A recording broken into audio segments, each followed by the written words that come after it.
Agradecer o convite do Grupo Cidade, da URGS, poder estar aqui novamente. Eu tive há uns 2 meses atrás conversando com os estudantes no DAFA sobre o que tinha sido meu doutorado e hoje eu vou falar um pouco mais sobre o meu trabalho prático, né?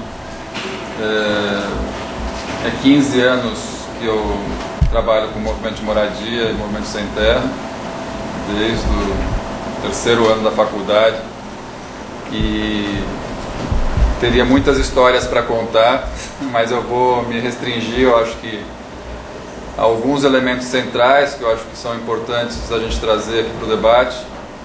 A primeira questão, que vai durar acho que metade da apresentação, é entender que a luta por autogestão da cidade, da vida, é uma luta que tem uma história, e essa história faz a diferença no momento em que nós levantamos a bandeira por autogestão em cada contexto em que ela pôde ou não se realizar, né? Então, falar em autogestão nos anos 80 até metade dos anos 90 tinha um significado. Falar em autogestão hoje é um significado totalmente diverso, né?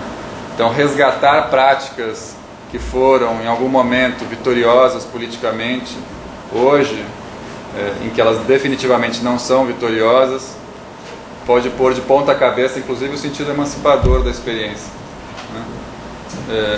Isso é um pouco para criar um suspense para vocês, porque eu não estou muito certo de continuar fazendo projetos habitacionais por autogestão seja um caminho importante da luta política atual. Ele foi um caminho importante, decisivo em determinados aspectos, que eu vou tentar contar, e acho que a gente tem que fazer essa avaliação histórica. Então, o primeiro bloco vai começar com a fundação do PT, e por que a autogestão esteve na base da fundação do PT, dos núcleos, né? Como é que ela se consolidou em São Paulo, a partir do ABC, até a gestão da Luiza Erundina, em que o mutirão foi uma grande metáfora dos trabalhadores, né, construindo com as próprias mãos a nova cidade, a nova democracia, o novo partido, né? Depois a gente dá um salto para entender onde chegamos no Minha Casa Minha Vida, né, como também um projeto do PT. Então, são os mesmos protagonistas políticos que 15, 20 anos depois chegam a uma outra forma de tentar resolver o problema da habitação no Brasil. Isso é o que eles dizem, né? A gente vai ver que na Minha Casa Minha Vida a habitação é o de menos, né? Ou a qualidade da habitação é o de menos.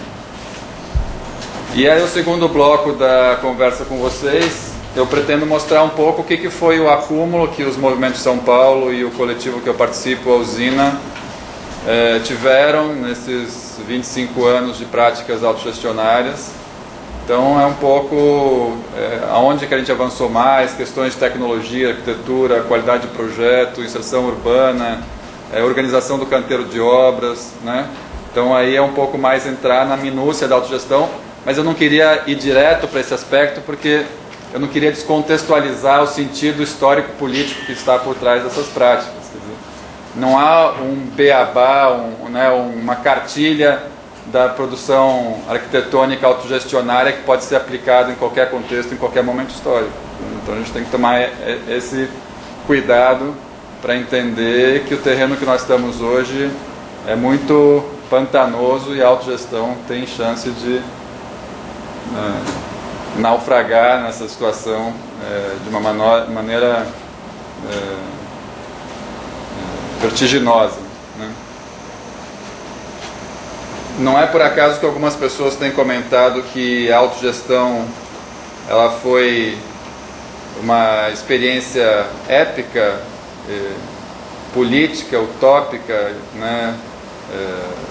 E até trágica quando ela aconteceu nos anos 80 até metade dos 90, e hoje ela é uma pálida lembrança disso. No limite ela até é uma farsa, né?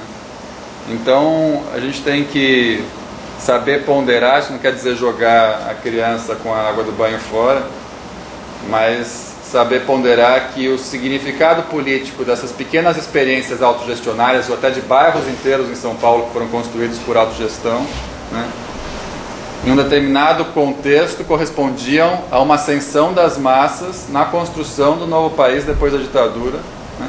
Então, cada canteiro de obra encenava uma espécie de microascensão das massas ao poder de conceber o seu espaço, né? Ao poder de conceber sua cidade, suas relações sociais, suas relações de produção, né? No contexto atual, esses canteiros, eles não são sinais de uma microascensão de massas, né? É isso que a gente tem que começar a se perguntar. Os canteiros né, do crédito solidário, do Minha Casa Entidades, eles têm qual sentido histórico? Se faz autogestão, e tem grupos que ainda fazem direitinho a autogestão, com democracia, com qualidade de projeto, então, né, significa o que hoje? Né?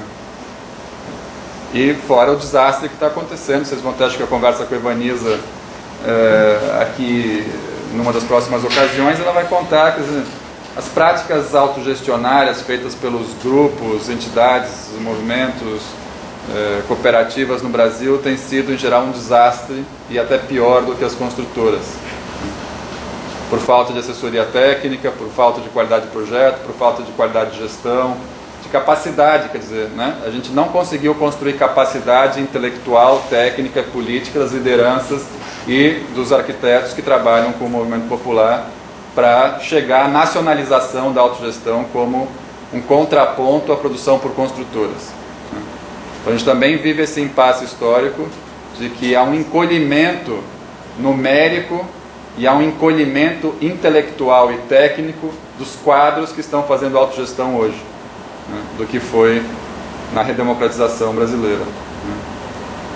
Enfim, eu não quero ser muito pessimista, eu acho que no final eu vou tentar mostrar os projetos que a gente tem feito e por que a gente ainda faz, né? Quer dizer, o grupo da usina com os movimentos, seja com o MST, seja com a União de Movimentos de Moradia, seja com o MTST, a gente continua com grupos diversos tentando investigar quais são as possibilidades da construção de trechos da cidade por livres produtores associados, né? Como dizia o Marx, que está no fundamento do controle do trabalho sobre o seu produto e sobre a sua desalienação, né? É possível? Não é possível? Faz sentido? Não faz sentido? São questões que inclusive o nosso coletivo permanentemente faz, né? E que, enfim, a gente vai chegar no momento ali em que vamos colocar essas perguntas. Só para entender o que é o grupo da usina, é um grupo que nasce nos anos 80, decorrente de experiências de extensão universitária que aconteceram na Faculdade de Arquitetura da USP, da Belas Artes e da Unicamp. Então, a usina é formada por profissionais que vieram dessas três experiências, que é um momento que no final dos anos 70, os arquitetos, através de seus laboratórios de habitação, através mesmo do sindicato dos arquitetos, que tinha uma cooperativa na época, vão à periferia procurar, né, saber como os trabalhadores moram e procurar construir soluções para a cidade em conjunto com eles e não só para eles. Então, quer dizer, nós temos aí uma inversão, né, do paradigma tradicional, né, do arquiteto clássico do Partido Comunista Brasileiro, que faz grandes conjuntos habitacionais para serem feitos por grandes empresas para encaixotar os trabalhadores nesses conjuntos. Então ali havia uma espécie de reconhecimento do fracasso desse projeto funcionalista, desenvolvimentista, né, moderno, entre algumas aspas, né,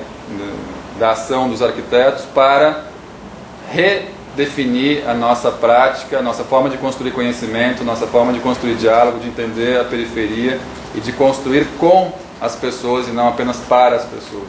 Então são vários grupos que estão fazendo isso em São Paulo naquele momento, vários dentro da universidade, alguns fora da universidade, vão convergir para formar coletivos interdisciplinares, não só de arquitetura, e a usina é um deles, que surge em 89 e se formaliza em 90. Né?